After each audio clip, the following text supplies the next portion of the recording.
The first anomaly appeared at 11:47 p.m. Nobody flagged it. That's not unusual in a carrier strike group. At any given moment, the Combat Information Center aboard the USS Abraham Lincoln is processing more than 4,000 data points per minute radar returns, sonar contacts, satellite feeds, signal intercepts, encrypted traffic from 9 allied nodes. One anomaly in that stream appears to be noise. It's logged, it's filtered, and unless something causes you to go back and look for it, it's forgotten. 3 hours later, that single anomaly would matter above all else. The Lincoln had operated in the Strait of Hormuz for 11 days. The mission was what the Navy calls freedom of navigation. This is a deliberate, visible presence in one of the world's most contested waterways. It is conducted with the full awareness that someone is watching from the other side. At 21 miles across, at its narrowest point, the strait is less a body of water than a pressure valve. It moves roughly 1/5 of the world's seaborne oil. In the 4 weeks since the US-Israeli airstrikes began, since the strikes that changed the map of the Middle East overnight, the IRGC Navy had deployed more assets into those waters than at any point in the previous 7 years. Fast attack craft, semi-submersibles, unmanned aerial platforms that didn't quite match any known configuration in the threat library. ISR feeds from a persistent surveillance drone orbiting at an altitude had been logging their movement for 72 hours. The pattern was consistent: probing south, withdrawing, probing again, like pressure testing a door to find the hinges. But the question was always, which night would it be? At 1:22 a.m., a flight deck watch officer noticed something he couldn't fully explain. Lincoln's primary radar showed a faint, intermittent return 68 nautical miles to the northeast. It was not an aircraft. It was not a recognizable drone profile. The contact was smaller, faster, and geometrically wrong. It appeared for 4 consecutive radar sweeps, then dropped off entirely. He flagged it for the tactical action officer on duty. The TAO reviewed the return, assessed it as consistent with sea clutter, logged it, and returned his attention to his primary display. He missed it by inches. At 2:09 a.m., the watch changed.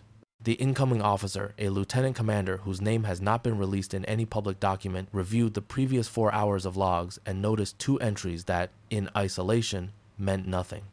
The 11:47 p.m. anomaly, the 1:22 a.m. radar ghost. He pulled the ISR thermal feed and cross-referenced both timestamps against the drone's overhead track. What he found was not a match. It was something worse, a near match. The thermal signature at 11:47 p.m. had appeared 12 nautical miles southeast of the radar ghost position at 1:22 a.m. 2 unrelated events, or one event that had moved slowly, deliberately, into a position no sea clutter would ever occupy. He had 17 seconds of clarity. The Lincoln's cooperative engagement capability, the network that fuses targeting data from every ship, aircraft, and submarine in the strike group into a single shared operational picture, went offline at 2:11 a.m. Not degraded, not partial, gone. In a modern carrier strike group, the CEC is not a tool, it is a capability. It is the connective tissue between every sensor, every weapon, and every decision. Without it, the Lincoln was not blind. Her own sensors still functioned, but she was isolated. The destroyer USS Chafee, operating 22 nautical miles to the south, had her own picture. The guided missile cruiser USS Lake Erie had hers, but those pictures were no longer being merged into a single, shared operational view. Every ship had become a separate island of awareness, each one drawing its own incomplete map of the same sea. Signal intercepts, flagged by the EP-3E surveillance aircraft on station, would later indicate that the network disruption originated from a spoofed GPS timing signal injected into the strike group's satellite uplink. A classified cyber assessment brief, circulated 6 weeks later, described the technique as consistent with IRGC electronic warfare methods documented in 2 previous incidents. But at 2:11 a.m., inside the Lincoln's Combat Information Center, nobody knew what had caused it. They only knew it was gone. The Lincoln's captain faced a choice no simulation had presented in this order. Treat the outage as a technical failure, wait for automated restoration, hold course. Or treat it as an opening move, the first act of something larger, and bring the ship to battle stations immediately. He had 90 seconds before the CEC restoration window would close automatically, requiring a full manual reset sequence. He chose to wait, a decision that reshaped everything. At 2:13 a.m., the sonar operator aboard the Chaffee, running independently now, on her own, sensors acquired a subsurface contact, bearing 027. The acoustic signature was inconsistent with any commercial traffic in the area. It was also inconsistent with the IRGC submarine profiles stored in the fleet's threat database. That inconsistency was not, in itself, reassuring. The IRGC operates 3 Kilo-class submarines acquired from Russia in the 1990s, which were later extensively modified at the Bandar Abbas naval facility. They are old. They are relatively loud by modern standards, and they are rarely deployed into the confined, acoustically complex waters of the strait itself. The more likely explanation, argued by Chaffee's commanding officer, was that the contact was an IRGC semi-submersible. This class of vessel is specifically designed to produce ambiguous sonar returns and deny definitive classification to exactly the kind of operator now staring at his display. The difference matters enormously. A submarine carries torpedoes. A semi-submersible almost certainly does not. At 2:14 a.m., with the CEC still offline and the Chaffee running independent, that distinction had no practical meaning. The contact was subsurface, it was moving, and the only ship that knew about it was 22 nautical miles from the Lincoln, trying to reach her on encrypted radio. No confirmed contact yet. Classification remained open. Lincoln's radar registered new contacts at 2:16 a.m. Not 1, 17. Bearing 340. Closing speed 180 knots. Altitude approximately 50 feet above the water. The watch officer had no ambiguity about what he was looking at. He had been briefed on IRGC drone doctrine 3 times in the preceding fortnight. The profile matched Shahed series loitering munitions variants that had been striking targets across the Gulf region for weeks, evading intercept systems at a rate no one on the American side had publicly acknowledged. The IRGC had deployed swarms of this exact size in a documented training strike against a decommissioned tanker in 2022. The footage had been studied. Every officer in that room had seen it. None of that prepared them for the moment the contacts actually appeared. The Lincoln's captain now held 3 simultaneous facts that no drill had presented together. His tactical network was down. A possible subsurface threat was approaching from the south, and 17 contact tracks were closing from the northwest at 180 knots. Battle stations. 2:17 a.m. The Lincoln's rolling airframe missile systems began autonomous tracking. The Phalanx close-in weapon system came online. The USS Lake Erie, operating on her own picture 38 nautical miles away, began engaging with Standard missiles based entirely on her own radar firing without confirmation from the Lincoln because confirmation was no longer possible. At 2:18 a.m., 2 drone contacts vanished from the display. Then the network returned. When the CEC restored at 2:19 a.m., the official timeline records the gap at 37 seconds. Though some logs suggest 41, the Lincoln's Combat Information Center was flooded with information. Every contact from every ship in the strike group appeared on every screen at once. The Chaffee's subsurface track showed the retroactively reconstructed path of the 1:22 a.m. Radar ghost, now assessed as a single track from the 11:47 p.m. thermal anomaly, was shown. The 15 inbound drone contacts appeared. A 4th contact, acquired by the EP-3E 90 miles to the northwest, had been invisible to every ship's sensors until now.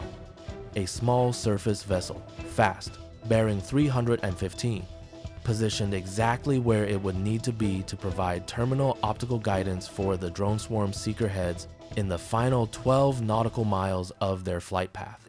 Acoustic data from the EP-3E's passive receivers confirmed a high-power, encrypted data link emanating from the vessel at a frequency associated with the IRGC drone control architecture.